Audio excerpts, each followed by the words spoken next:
크게 아멘으로 화답합니다. 할렐루야. 따라 하시겠습니다. 그리스도인의 친밀한 언어. 그리스도인의 친밀한 언어라는 제목으로 말씀 전합니다. 오늘은 어린이 주일입니다. 어린이 주일이라 어린이와 다음 세대에 관한 말씀을 드립니다. 자녀와 어린이를 향한 바른 신앙적 훈계와 언어에 관한 말씀입니다. 그러나 자녀 세대만을 위한 설교만 하고 그치지는 않겠습니다. 가정의 달을 맞아 가족 간 언어에 관한 말씀도 드립니다. 더 나아가 바른 신앙적 관계 언어에 관한 말씀도 드립니다. 좀 무겁고 가슴 아픈 이야기들을 몇 가지 소개하며 설교를 시작합니다. 좀 들을 때 마음이 답답하더라도 참고 들으시기 바랍니다. 무속인 계모가 초등생을 학대하여 살해한 사건이 있습니다. 2023년 9월 강원도 원주에서 일어난 일입니다. 신내림을 받은 계모가 아들의 신체 학대, 정서적 학대를 지속했기 때문입니다. 이처럼 무속, 무당과 관계된 모든 사고, 사건은 다 100% 마귀 역사입니다. 어떤 어머니는 부산에서 2022년부터 3년간 아들을 폭행했습니다. 이웃 주민과 일주일에 2, 3회씩 나무 막대기로 아들을 때렸습니다.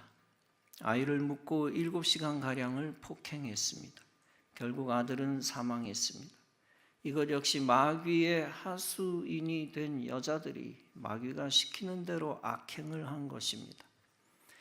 지난주 월요일 미국에서 일어난 끔찍한 아동 자녀 살해 사건이 터졌습니다. 미국 루이지애나주의 한 남성이 총기를 난사했습니다. 그는 자신의 자녀 7명과 다른 아이 1명, 총 8명의 아이를 숨지게 했습니다. 이것 역시 아버지가 마귀의 하수인이 되었기 때문입니다. 이런 비극은 단순히 자녀를 노엽게 한 사건 이상의 저주스러운 사건입니다. 30대 엄마가 지난달 태어난 지 8개월 된 아들을 리모컨으로 때렸습니다. 결국 아이는 숨졌고 엄마는 경기 남부경찰청에 지난주 금요일 구속됐습니다. 엄마 기혁 씨는 이렇게 진술했다고 합니다. 아이가 잠을 자지 않고 칭얼거려 때렸다. 이렇게 마귀의 노예가 되어 사람의 길을 포기한 부모는 세상에 많습니다.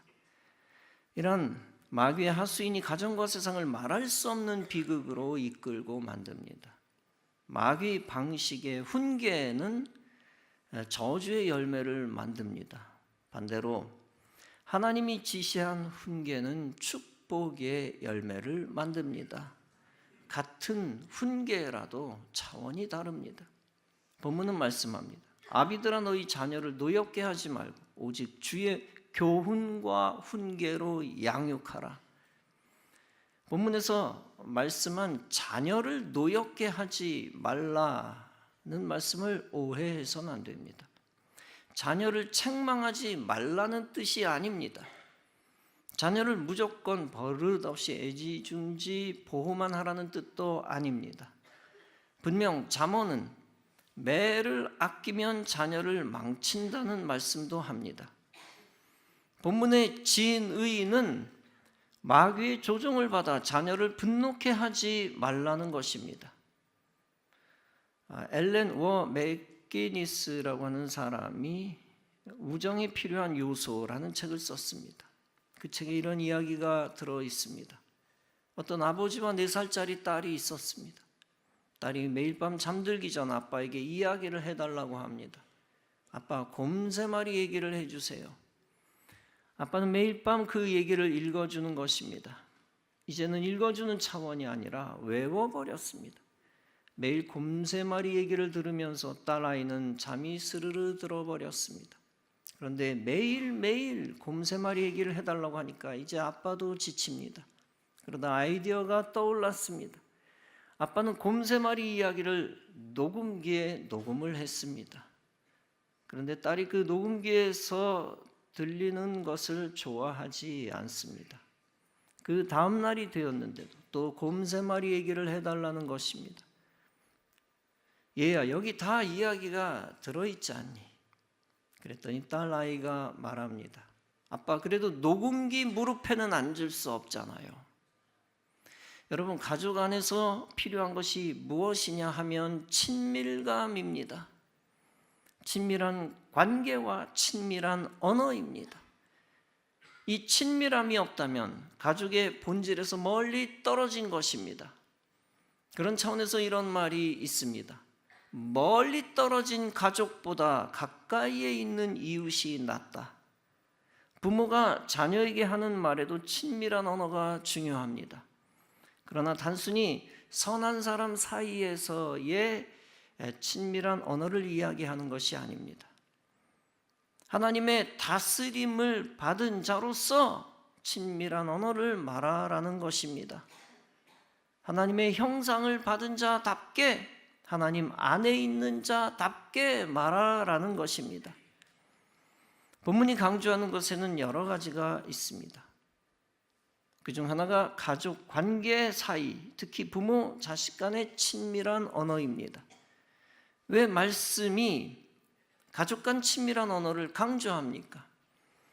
자녀를 향한 악한 말, 비신앙적 말이 합당하지 않기 때문입니다. 반대로 선하고 친밀한 말, 신앙적인 말이 합당하기 때문입니다. 행동 역시 마찬가지입니다.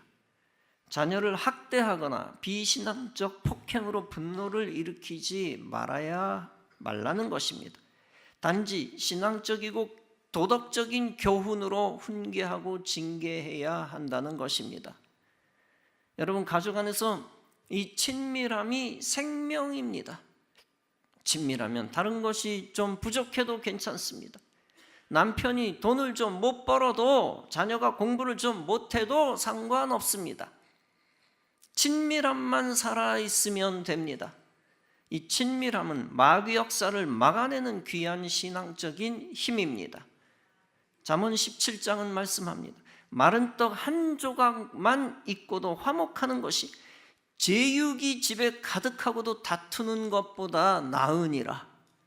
여기서 제육은 돼지 제자가 아니라 모든 것을 의미하는 제입니다.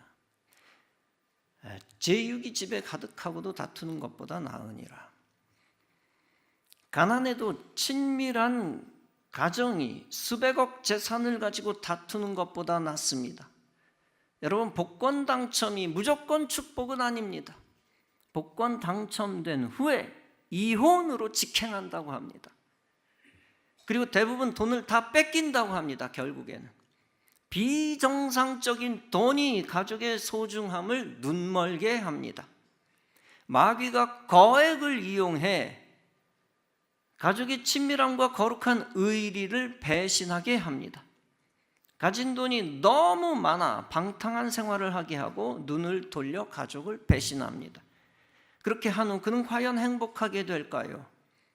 친밀한 사랑과 의의를 저버린 대가로 더 큰 불행 속에 들어갑니다. 본문이 가르쳐주는 진리가 무엇입니까? 다름 아니라 친밀함이 가족을 가족되게 한다는 것입니다. 참된 관계 속에서의 친밀함이 성경적 열매를 맺습니다. 포도나무 비유는 말씀합니다. 나는 포도나무여 너희는 가지라. 그가 내 안에, 내가 그 안에 거하면 사람이 열매를 많이 맺나니 나를 떠나서는 너희가 아무것도 할 수 없음이라. 주님이 내 속에 들어오고 내가 주님 안에 들어가면 역사가 일어납니다. 참된 하나님의 관계가 중요하며 그 관계 속에서 인간관계가 중요합니다. 그 하나님 안에서 생긴 참된 관계가 영원히 소중한 관계를 만듭니다. 그 소중한 관계 속에서 하나님이 주시는 행복을 얻게 됩니다. 하나님 안에서 이루어지는 참된 사랑 안에서 인간은 두려울 것이 없습니다. 따라서 요한일서 4장은 말씀합니다. 사랑 안에 두려움이 없고 온전한 사랑이 두려움을 내어 쫓나니 두려움에는 형벌이 있음이라. 두려워하는 자는 사랑 안에서 온전히 이루지 못하였느니라. 가정뿐 아니라 교회도 마찬가지입니다. 교회의 성도들끼리도 마찬가지다. 우리 교회 수백 명의 성도 사이는 혈연으로 이루어진 가족은 아닙니다. 그러나 우리는 예수님의 피 안에서 영적 혈연으로 가족을 이룬 사람들입니다. 우리 예관교회 모든 성도들은 예수 안에서 한 부모 자녀요 형제 자매입니다. 저와 여러분은 모두 우리 교회에서 주님이 맺어주신 영적 가족인 줄로 믿습니다. 이 영적 가족들도 자주 만나야 합니다. 예배를 통해 매일 만나야 합니다. 그때 비로소 예수님 안에서 영적 가족의 지위를 지켜나갈 수 있습니다.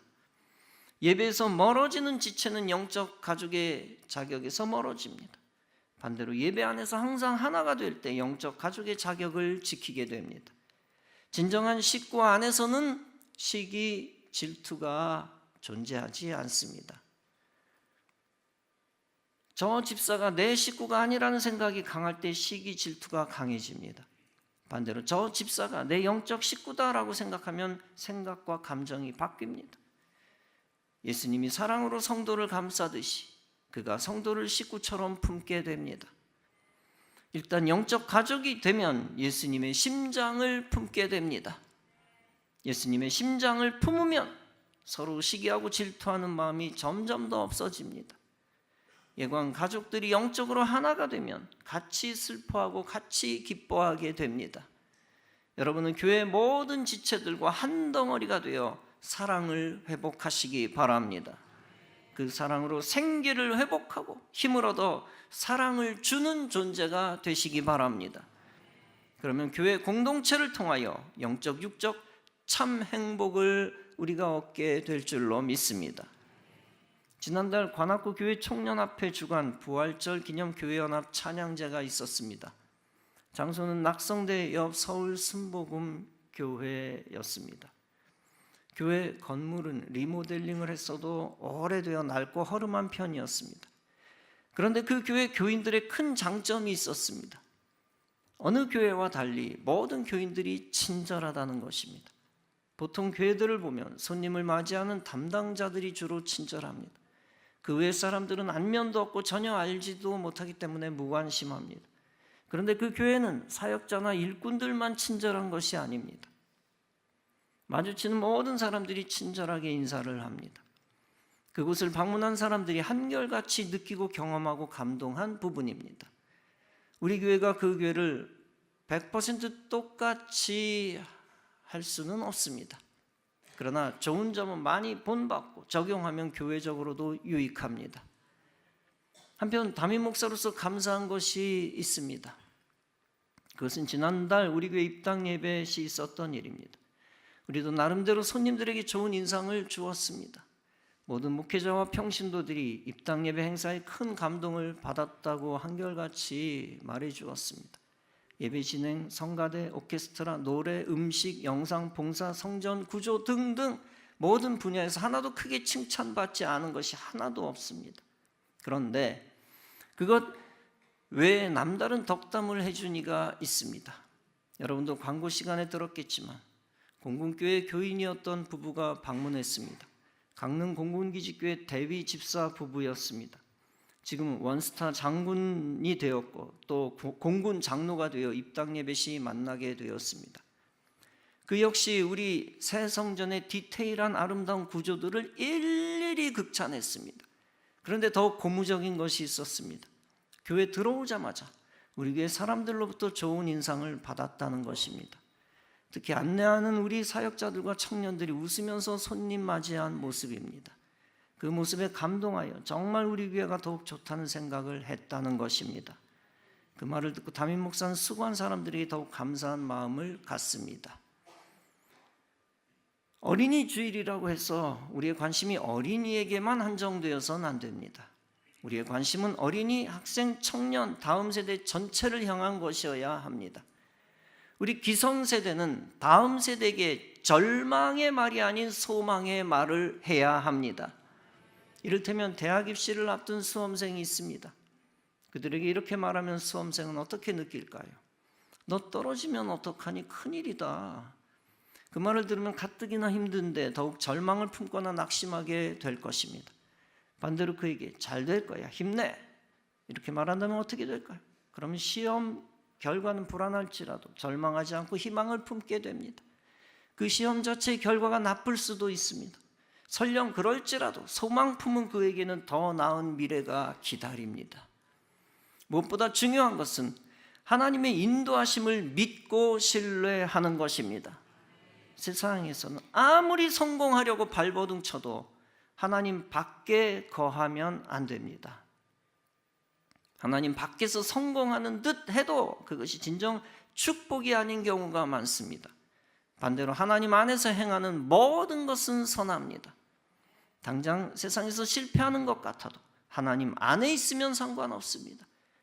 하나님 안에서 소망 품은 그는 이미 모든 것을 가진 자입니다. 하나님은 반드시 그의 길을 하나님의 거룩한 때에 선하게 인도하십니다. 그러므로 신앙인들은 판단도 유의해야 하고 언어도 유의해야 합니다.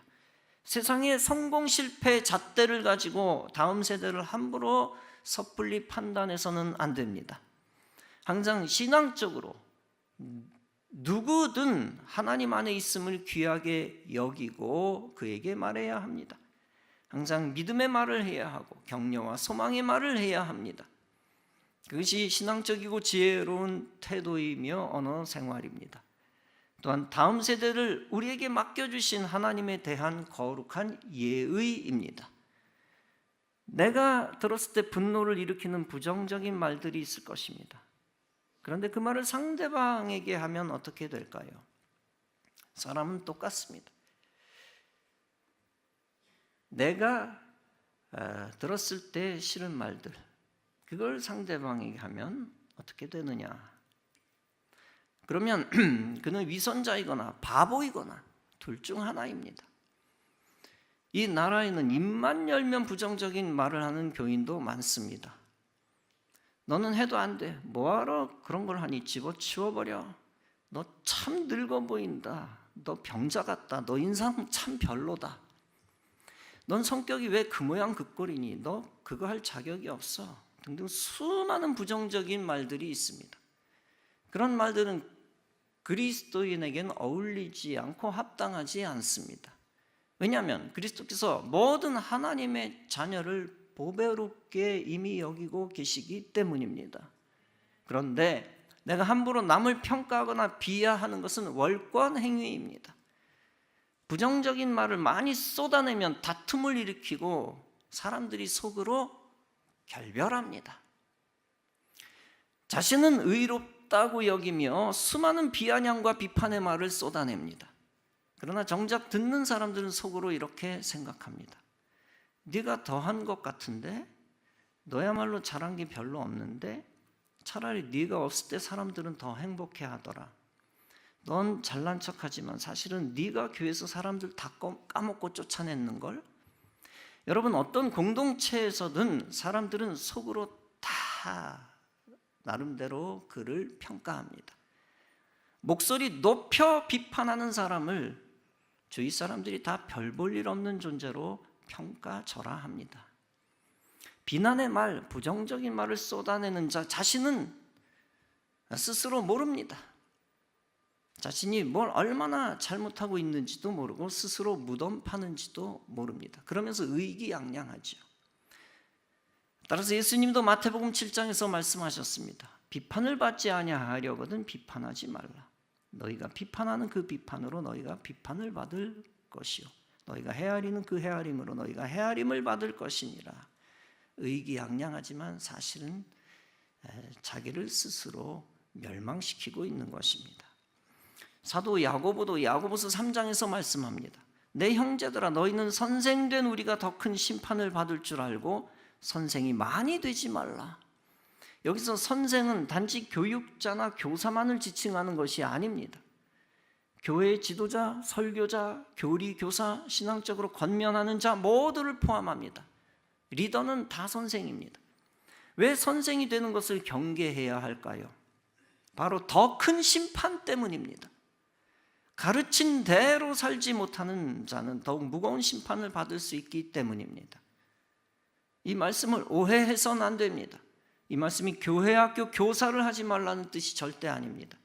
신앙 공동체 안에서 선생 행세하여 비판하는 데 주력하지 말라는 얘기입니다.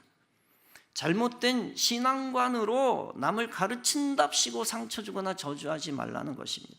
반대로 바르게 가르쳐 사람을 힘있게 세우라는 것입니다. 사도 바울도 고린도전서 14장에서 말씀합니다.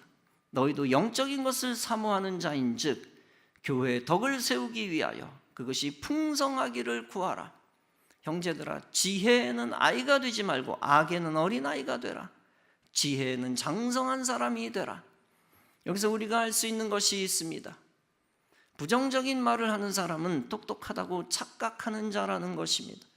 실상은 자기 살을 파먹고 남의 신앙생활도 흔드는 가장 어리석은 자입니다.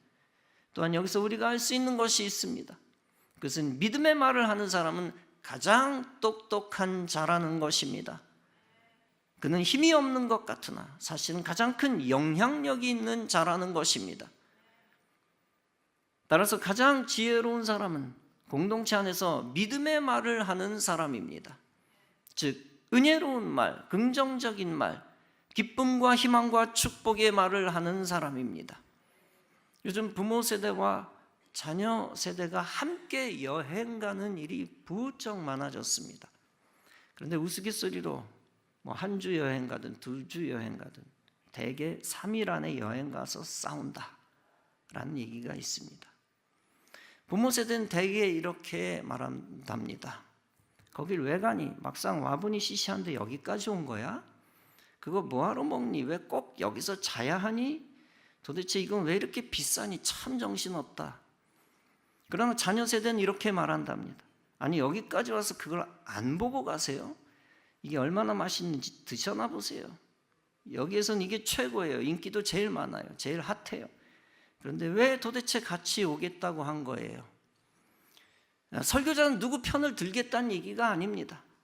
단지 선대든 후대든 부정적인 말을 많이 하는 쪽이 관계를 깬다는 것입니다. 그저 분노를 이야기하는 말 대신 감사하고 감탄하는 말을 많이 해야 합니다. 지나온 수십 년을 생각해 보시기 바랍니다. 자녀를 망친 당사자는 남이 아니라 악담을 늘어놓은 나 자신이라는 것입니다. 교회 부흥을 가로막은 자는 남이 아니라 비판만 하는 나 자신이라는 것입니다. 사랑하는 성도 여러분, 진정 가정을 사랑한다면 가정 안에서 믿음의 말을 많이 해야 합니다. 내 생각을 많이 늘어놓기보다는 신앙적 말을 많이 해야 합니다. 저주, 비판, 원망과 비난의 말보다는 축복, 격려와 감사의 말을 많이 해야 합니다. 또한 진정 교회를 사랑한다면 교회 안에서 역시 믿음의 말만을 해야 합니다. 내 가치관을 많이 늘어놓기보다는 말씀에 먼저 순종해야 합니다.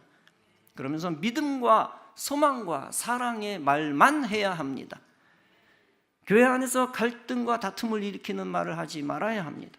반대로 교회의 덕이 되는 말과 속회와 선교의 힘이 되는 말만 해야 합니다. 그런 말을 많이 할 때 하나님은 그런 사람을 인정하시고 결국 세우십니다. 여러분 모두 그리스도의 친밀한 언어를 사용하여 더욱 그리스도 중심의 교회로 새 성전을 완성시켜 나가는 지혜롭고 가치 있는 성도 여러분 다 되어지시기를 주님의 이름으로 축원합니다. 기도하시겠습니다.